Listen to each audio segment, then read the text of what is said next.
Des jeux, de faire semblant que j'avais eu un week-end extraordinaire alors que j'étais restée avec mon chat. La solitude, c'est un moment, surtout quand ça se prolonge, où on n'est jamais touché. Et ça met tous les sens sous le boisseau en quelque sorte. C'est comme si tous mes sens étaient étouffés.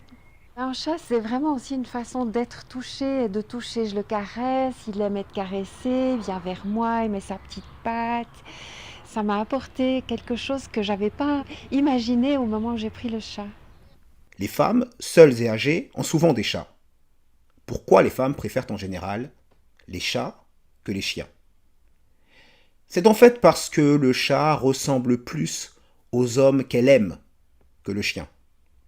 Un chien est toujours disponible, toujours à courir vers son maître, toujours à vouloir jouer avec son maître, toujours à montrer de l'enthousiasme dès qu'il voit son maître, toujours à obéir. D'ailleurs, quel est le type d'homme que les femmes méprisent? Les femmes parlent souvent de chien quand elles parlent de quelque chose qui traduit un manque de valeur.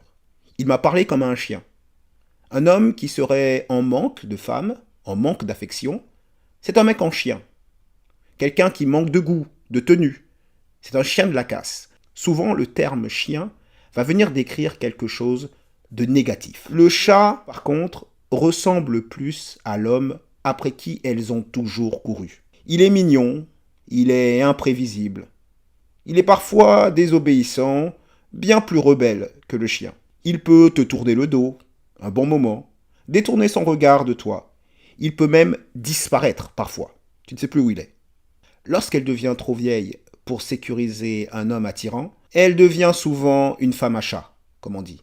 Le chat ou les chats qu'elle aura seront le symbole, la représentation vivante de ces hommes après qui elle a toujours couru, mais qui n'ont, au final, jamais voulu d'elle. Nous passons